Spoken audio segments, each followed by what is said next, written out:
know, hard work. You know, that's the thing. You know, when you're competitive, you know, you always got to bet on yourself. I think Fred VanVleet say that all the time. Isaiah Thomas always saying slow grind. Before y'all Suns fans get mad at me, please watch the whole video before you comment. Now, the common argument is CP3 should be an MVP candidate or even the MVP because the Suns went from nobodies to being the first seed all in about 8 months.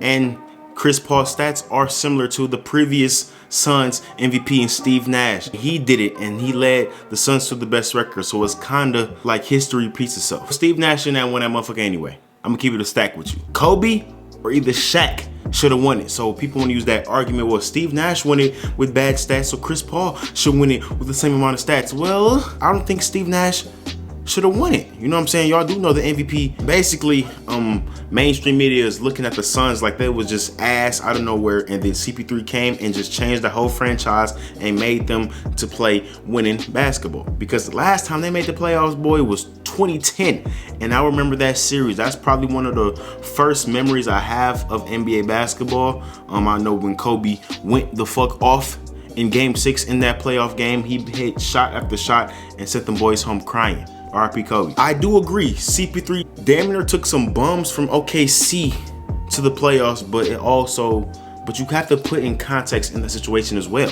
CP3 and the Thunder weren't that bad of a team. You know what I'm saying? They had SGA, who broke out as a 20-5 guy. They had Lou Dort, who was great in the playoffs. Maybe not in the regular season, but he was great. And then you got CP3. So you have two top 30 fringe type of players and then a cohesive type of defense. Dennis Schroeder coming off the bench, who's also great at the point of attack, who's also starting for my Lakers. Shout out Dennis Schroeder.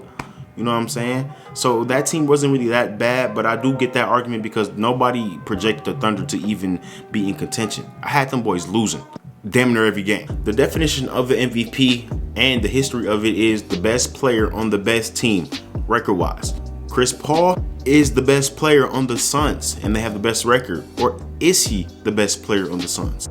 Devin Booker. I know Devin Booker is great. Everybody know he's great, but nobody really want to talk about Devin Booker's impact and growth as a human being and as an NBA player for the Phoenix Suns. Bro, I feel like Devin Booker got more credit when he was losing, when he was fighting for his life in Phoenix, you know what I'm saying, by himself, than when he's winning with Chris Paul. Even though his shooting splits are better, his volume is still the same, and I think he's a better defender. People not really giving him the credit. Like, they were not even considering him for an all-NBA team. He had to be a replaceable all-star to make the all-star game, bro. You having a guy averaging 26, 27 points a game and have the best record in the Western Conference, barely making an all-star game. He's getting no recognition. And y'all said winning was the only thing that held Devin Booker back. If he won some more games, he would probably get more help. He would probably get more fame, get more love in the NBA world, but no.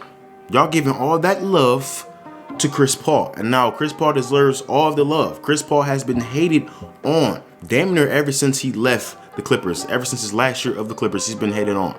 With James Harden, he doesn't fit with James Harden. He always complains. He's a diva. But now he got to the Thunder, he was great. And even with the Suns, his career kind of got a boost from taking bad teams to being playoff teams. You know what I'm saying? And that's the narrative that they want to paint. And I'm cool with that narrative because Chris Paul deserves a lot of love, such as Carmelo Anthony, because these guys have no rings, but they still found ways to impact their team and still playing their own style of basketball without conforming to this spread three balls, no mid-range type of shots. And I respect that, but we have to be truthful on this channel. And you can argue Devin Booker is better than Chris Paul. Like, why can't you argue it? Yes, Steve Nash has the same similar stats to Chris Paul, but nobody on that team has similar stats to Devin Booker. That's why I always say, bro, get them stats, get that money, get your girl, and get out. Who cares about winning? I mean, I care about winning as a team. You know what I'm saying? I like to see my team win. But if I'm in the NBA, bro, and I'm getting a max contract, bro, I want to win, but I'm not about to stress myself. But did CP3 really change the Suns' offense for real? For example, if you want to use the Steve Nash and Chris Paul comparison, Steve Nash made the offense better by 17 points a game when he was on the floor. Chris Paul, only 0.7. Now that's a jump. It's a lot of context in those scenarios. Now, I don't know the context off the top of my head because Steve Nash was the train that was brewing with the 7 seconds or less 2005 Phoenix Suns. Chris Paul is not really that impactful as Steve Nash was back in the day, but Chris Paul is still great. But if you're going to have them low stats, you need to have a bigger impact, in my opinion. And I think the Suns are perfectly constructed, and Chris Paul was just the final piece. And there's nothing wrong with that. This roster wasn't built around Chris Paul. Chris Paul had to come in. Chris Paul really had a choice for real. He could have went to the Bucks, and they probably would have been in a better position to win the finals. But he went to the Suns because Monty Williams, he loves the young core. The Suns have a great roster, and nobody really talking about it. Yes, and when I mean great roster, I mean they don't really have any weaknesses that come to your brain off the top of your dome. You know what I'm saying? Starting with Chris Paul, you know what I'm saying? Point guard, floor general, can pass to everybody, makes everybody better. We know this. Can still be an impactful defender when he wants to in clutch time. Can still be a clutch offensive player as well. He has really no faults in his game, even at 36 years old. Devin Booker, the main catalyst, in my opinion, on this team. Without Devin Booker, you're not relying on Chris Paul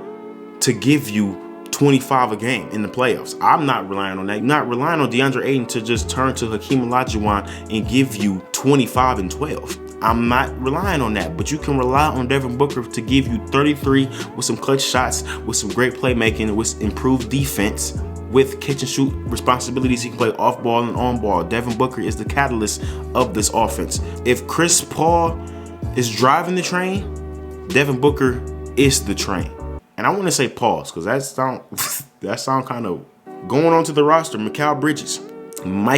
I don't know how you say his name, but I'm gonna say Michael because that's how I look.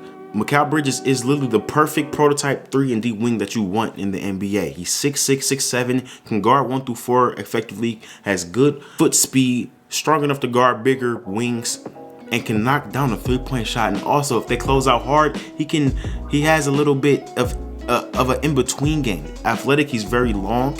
He's really the prototypical guard. And I wonder why Philadelphia gave up Michael Bridges for goddamn Zaire Smith. That was stupid. Y'all could have had Matisse Thybulle and Michael Bridges on the wing with Ben Simmons. That's lethal. But Michael Bridges is the prototypical wing that you want on your NBA team. And I only think he's only going to get better. You know what I'm saying? I think he can be like a 20-point per game scorer. You know what I'm saying? After Chris Paul leaves and he has to take on more responsibility.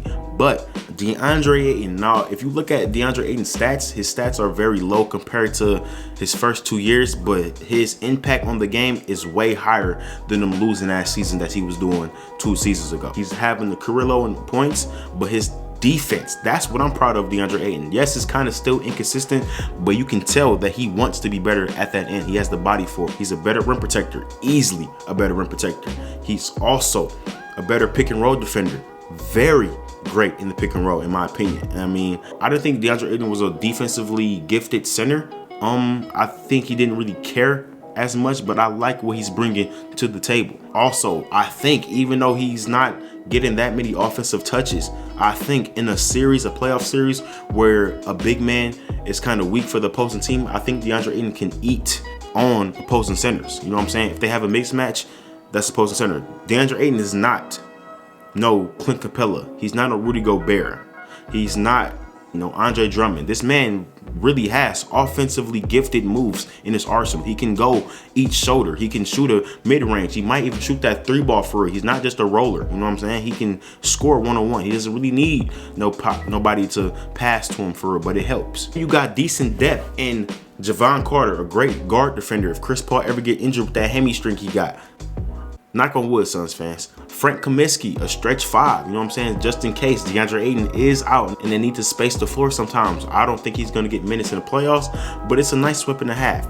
Cam Payne, who rejuvenated his career for the Phoenix Suns. He had a great bubble. He got an NBA spot, and he's making the most of his opportunity. Then you got Cam Johnson, who I love For real, I love Cam Johnson's jump shot. I love how he plays hard on both ends of the floor. I love how he stays in the gym, and I love how he just wants to win. He doesn't really want to take all the shots. He's coming off the bench and he's still giving you effective minutes. Then you have the big center of it all, Monty Williams. Monty Williams is an offensively gifted coach. You know what I'm saying? And with Chris Paul at the helm, it just makes everybody better. So basically, what I'm just saying is this roster is fucking great. I think the Suns were going to make the playoffs anyway without Chris Paul. You know what I'm saying? I didn't think it was going to be the first seed, but I think they could have snuck in with the 5th or 6th seed if they really wanted to, if they really locked in. I think Chris Paul was that leader in the locker room to get guys playing every game like it's their last. I think Devin Booker can turn into that, but Chris Paul just sped the process, in my opinion. I think if they kept Ricky Rubio, they would for sure have a playoff spot. If they got somebody else in the draft, Tyrese Halliburton, maybe even Lonzo Ball, I think they still would have made the playoffs. And with this young core, I think they all gonna get better because they all know their roles. Nobody role is really overlapping anybody else. Mikal Bridges has his role. DeAndre Ayton has his role. Devin Booker has his role. Cam Johnson, Cam Payne. Now these roles can be expanded, but they will never overlap with each other. And that's how you create chemistry. So is Chris Paul the most valuable player in the NBA, in my opinion? No. But mainstream media would tell you Chris Paul took a bad team to a great team. No, this team was already fucking good. They just had to put the pieces together. They're young as hell. Is Chris Paul the leader of this team? Yes. Is he the best player on this team? In my opinion, I think so. He just completed the puzzle. If y'all like this Phoenix Suns video, make sure you drop a like on this video. We are doing daily content, and I got a Nick Wright trash video coming tomorrow. Well, it's not trash video. I'm just trashing on Nick Wright. But that'll be all for this video, bro. I'm out. Peace.